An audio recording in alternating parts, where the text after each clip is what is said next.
We'll make it a Big East championship game. But hey, Georgetown got a nice team coming back next year. They got this 3-point shooter. They got this Rex Chapman type brother coming out next year. Oh yeah, I heard about him. Yeah, he got hops. He a white boy, but he got hops and he can shoot. You know what I'm saying? So watch about for Georgetown next year, and watch for Alabama next year if they don't raise Alabama players. You know what I'm saying in the North draft. Yeah, Avery Johnson and Patrick Ewing as ex-NBA players, and Avery Johnson was an ex-NBA coach. They are doing good at the schools they're at. Of course, Patrick Ewing, this is his first year, and he got all young. He only got about 2 seniors on the team. He got all young players, man. And they just been losing games at the end of the game. All their losses was at the end. They never got blown out. They got blown out probably one or 2 games out the whole year.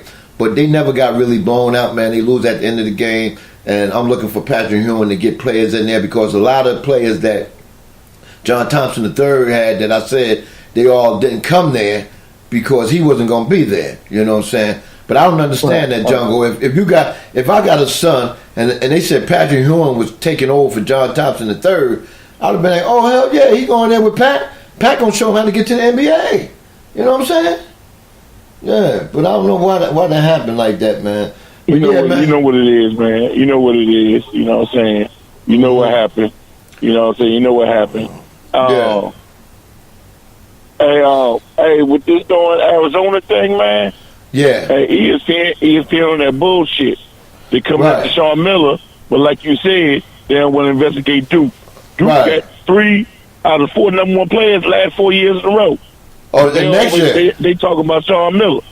Next year they got the top 3 players coming out. Well, how you do that, man? So how the fuck you do that? And Duke is an academic school, Chief. Duke got an academic school, but Duke got this damn little program. They got this social studies program where they hide all these players in. Right. You know what I'm saying? Nobody ain't saying nothing about that. They got this social studies program. Okay. You know what I'm saying? Hey, but look for Chris Mullin, St. John's to bounce back. Now, you know back in the 80s, right? St. John's was giving Walter Berry, Chris Mullin, they was giving them money, you know what I'm saying, to live off campus. You know what I'm saying? Right. And a lot of players was coming to St. John's, so they was getting that little stipend. Well, they put the players on St. John's, so they didn't get that little stipend no more. That's why St. John's was getting the players. But look for Chris Mullin and Miss Richmond to implement that, and St. John's will get some more players, man. But definitely, man, definitely. You got anything to say about this past weekend, the Combines? Have you watched that?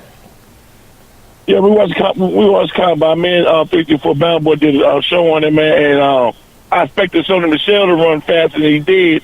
You know what I'm saying? But he ran a 4.5. So, but Barkley had the numbers I thought Sonny Michel was gonna put up. So, man, he going number 1. You know what I'm saying? If he don't go number 1, somebody gonna trade up with Cleveland to get him. But there's no way he can pass our Giants now with those type of numbers, Chief. Oh, you talking about Barkley? Yeah, Barkley's a beast, man. He broke everybody. If he don't go number 1, he going number 2 to the Giants. Right. Oh, KC talking about, I said the compound. I said the Combine. All right. Listen, man. So you got that. Where you from, KC? Put in the chat where you from. Because maybe you ain't hear me good enough, all right?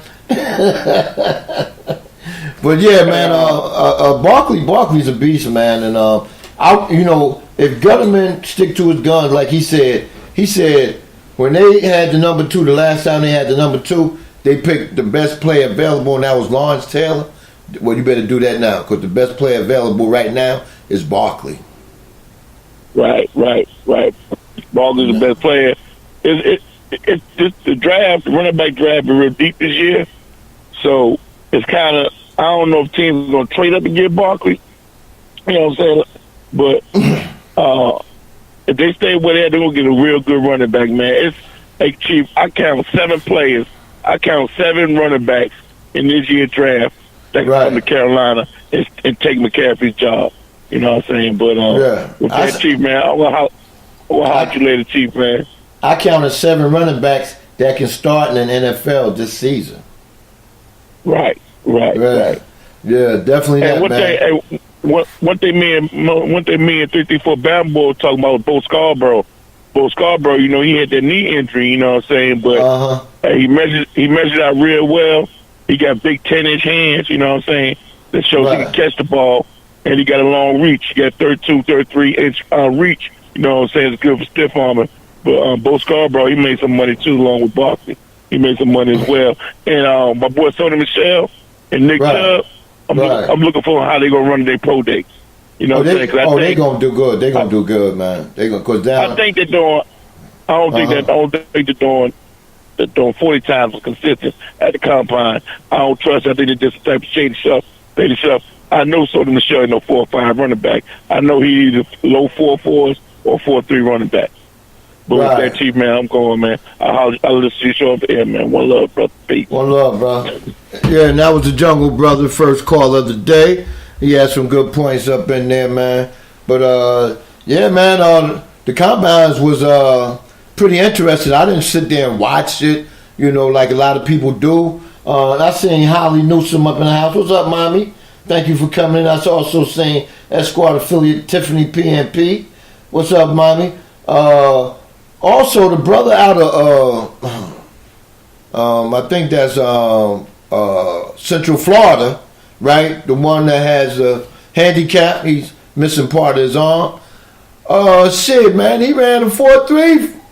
Yeah, 4.340, man. Yeah, he ran a 4.3.9 40-yard dash. That was the first time in years, almost about 10, what they say, 10 years? 10 or 15 years since a linebacker did something like that? Oh, man, big ups to him, man. And if they had any doubt about his ability to play the game of football, he showed that in the North-South Senior Bowl.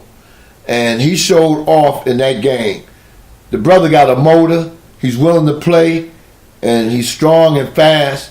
And I'm looking for him to make it in the first round, man. If he don't make it in the first round, that's discrimination. You know what I'm saying? Because he's just as good as any other linebacker out there. So I'll be looking at that. He missing more than a hand, Trey. He missing more than a hand, bro. Yeah, he missing part of his arm too, man. But anyway, yeah, I'm looking for him to make the NFL, man. And KC put his name out there.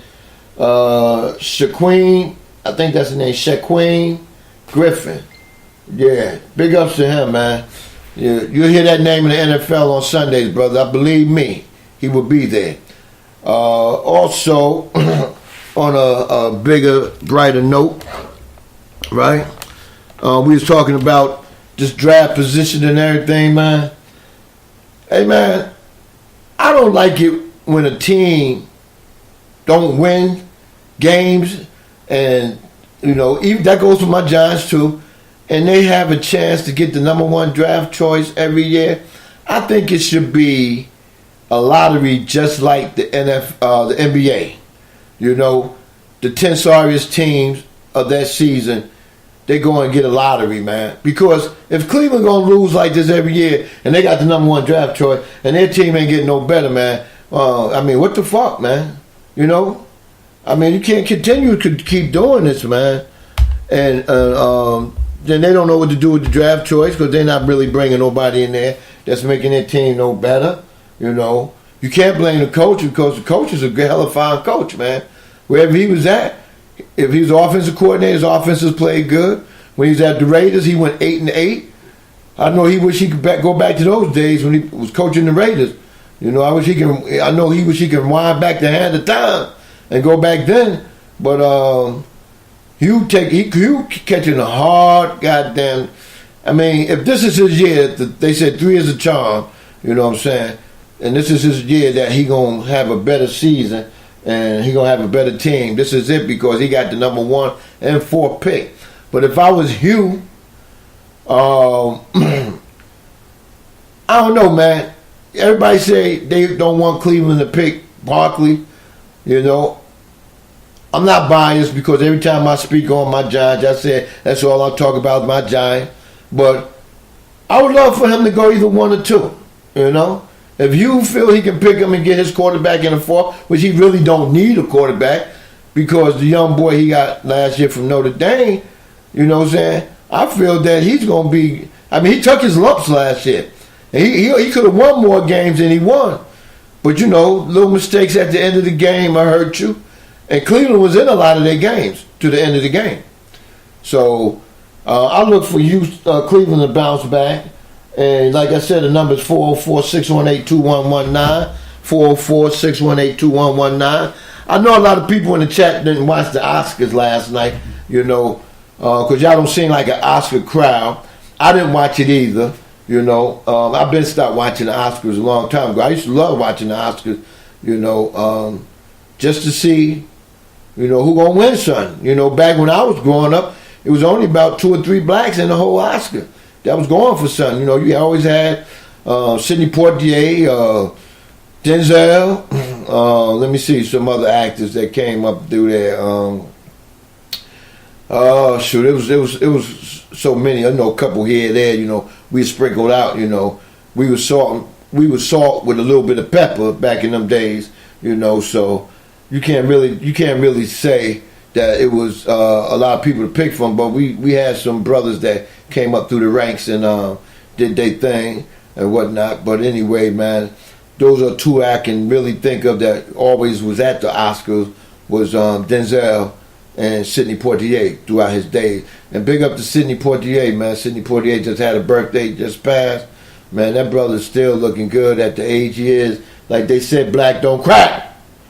Oh, yeah, that's right. Thank you for saying that, Microwave. I was going to get to it. And hold the presses.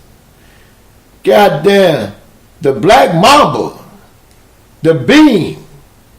Won a goddamn Oscar last night. Kobe Bean Bryant won an Oscar.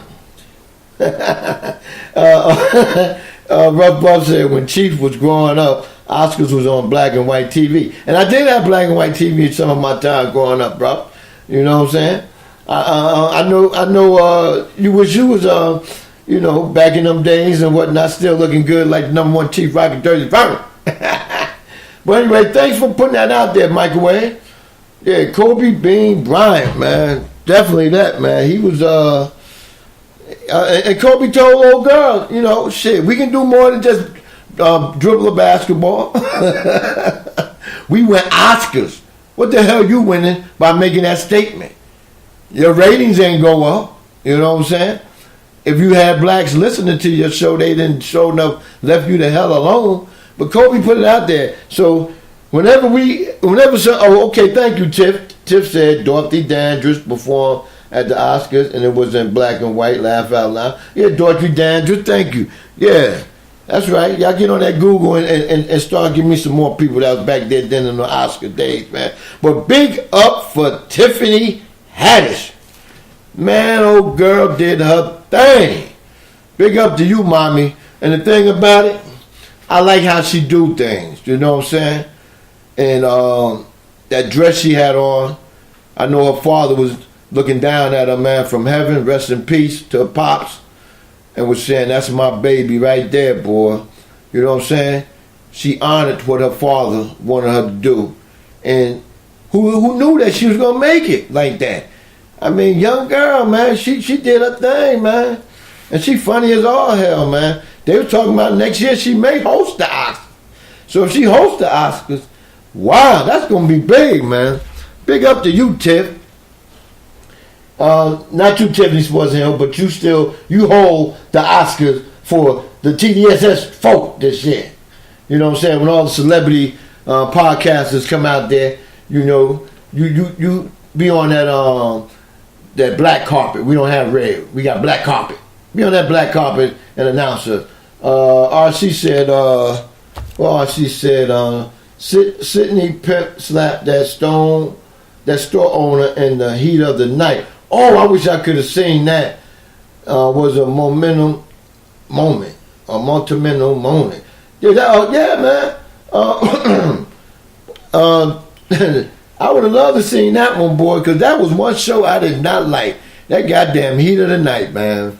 I don't know how that brother played that part, man, because that shit was showing up, face. Well, them Gentiles did what they wanted to do back in them days, man. But it's all good.